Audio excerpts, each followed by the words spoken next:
Some of the hats that we make at Madcap Hats have a belt loop built in so that you can change the trim to match your mood or the occasion that you're going to.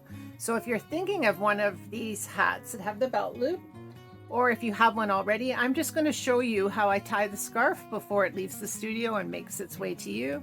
And then when you get your hat, if you want to change the trim, you can just put the new trim in and tie it in a knot and have the ends hanging down, or you can do the bow the way that I do. All right, so let's get started. All right, folks, now we're going to dress this hat with the scarf. I start by centering the scarf and going from front to back with this long scarf.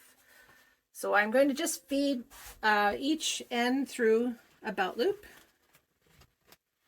one at a time. And sort of as I'm doing it, I'm going to make it so that the seam of my scarf, and I make my scarves, these scarves too, myself. So the seam is going to go down next to the brim. And over on this side, I'm going to feed it through as well. Find it easier to feed a scarf if you can start with a small piece of it and then pull the rest through. So I usually start in the corner and then the rest just comes along. Okay, so I'm going to have it decorated simply so there aren't any ripples or anything at the front. It just gets narrower at the belt loops. So now at the back, how to tie the back. I like to leave a little bit of extra to the end that's going to be the one that I start with. So I'd say maybe an inch and a half. You can decide. It might take you a couple of tries to get, if you want both bow ends to be the same length. So it might take a couple of tries to get that. So we're going to start by going over the one side with the longer side and under, just like you would if you were tying your shoe in a bow, a shoelace. Okay, and you're going to pull it. And then I'm going to put my finger behind the end that's longer, the one that's on the left side. I'm going to put my finger behind and sort of sandwich it between my index and my middle finger.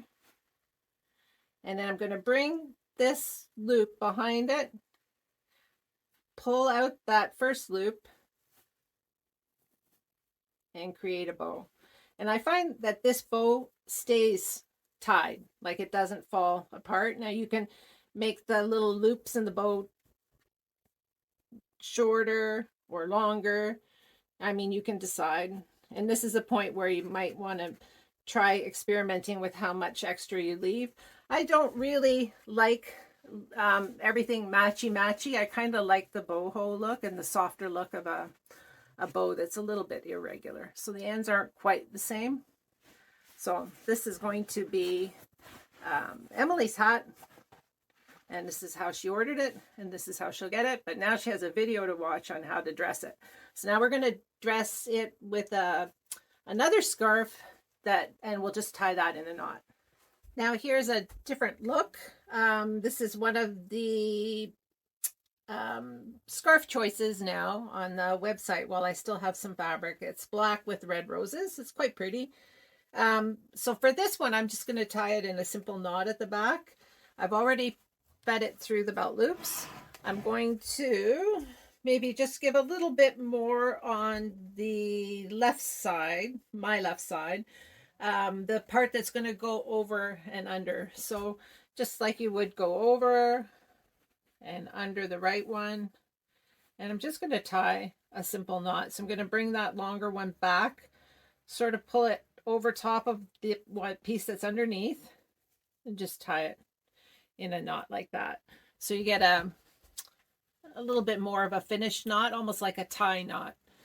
And the ends are about the same length, if you can see that. So you could either go ahead and tie it in a bow on top of that knot, or to make the ends shorter, or you could just let it sort of hang down your back if you want something a little bit more casual. All right, now I'm going to show you how to do the hat with belt loops that has a buckle. So you'll see that on some of the straws and on some of these hats too. Oh, and by the way, this is the smaller brimmed sun blocker with scarf in oatmeal with black underneath the brim. Alrighty, we have another scarf choice here at Madcap Hats. It's not quite as long. Well, it's not nearly as long, I should say. It goes around the hat and is usually finished with a coconut shell buckle. So the ends are crisscrossed, and then we use a sliding buckle that goes through each end of the hat. I'm going to show you now how to put that back on if you've taken it off. So first of all, we want to start on one side and put one end of the scarf through from the back to the front. And I'm just going to turn the hat so you can see that. Now, I also mention that we make the hats here, or I make the hats here myself, so they're custom made to fit my hat designs, of course. So it might be a little bit more challenging given the size of the hole in our buckles, but my husband makes these buckles for me, and that's the biggest hole that he can do without breaking the circular shell. They're made from a coconut shell. This one I painted black, but a lot of them come in the natural brown color as well. So now I'm going to come around and do the other side. So this is opposite to the hat with the long scarf. We're sort of feeding it from back to front instead of from front to back. So I'm just going to make sure that those serged ends are sort of tucked under. But I mean, if you want them to show, then by all means you can change it however you'd like.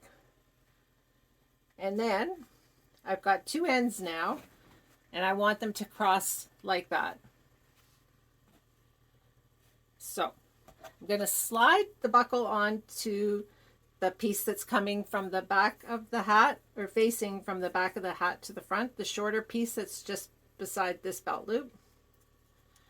And I'm going to leave a little bit on the end just to flare out and make into a bow. So I'm going to pull that fairly tight, and then I'm going to fold this side now and feed it from front to back, so in the opposite direction of the first end. And this is the tricky part, because like I said, these holes could be just a bit bigger, but it is what it is. So I've got one end through now, and now I'm going to go and put the other end through that second hole. This is a kind of a buckle, it's called a slider buckle, so it just slides on and off. But the width of the scarf definitely holds it tight, and sometimes you can even adjust the size of the hat by tightening these two scarf ends. So I like to flare the scarf out a little bit like a bow,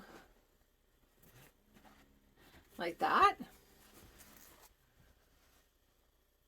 Or if you wanted to, you could have both ends sort of facing towards the back of the hat, or you could take the buckle off and just tie the ends in a knot.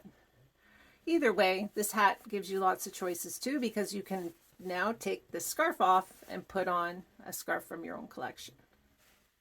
Now that we have this hat dressed and ready to go, I want to talk to you about the headband that I'm wearing. I wear a headband pretty much every day while I'm working. It just is so convenient and comfortable to keep the hair out of my eyes when I'm running from different sewing machines and the steamer and the steam iron. So we're going to first learn how to measure your own head so that you can draft a pattern for a headband. From the headband, we'll go to a toque, and from a toque, who knows? But we're going to start by sharing some of our patterns and some of our sewing techniques, and we're going to, engage anyone who wants to in Hats 101. Sounds like a plan, right? I can't wait. So we'll see you soon, and if you're looking at this video on our website, go over to YouTube and subscribe to Madcap Hats on YouTube. We've just started to upload some videos. I think this one's going to be number 2. So the next one coming up will be about measuring your head, and then we can get started with the headband pattern. All right, we'll see you soon. Thank you.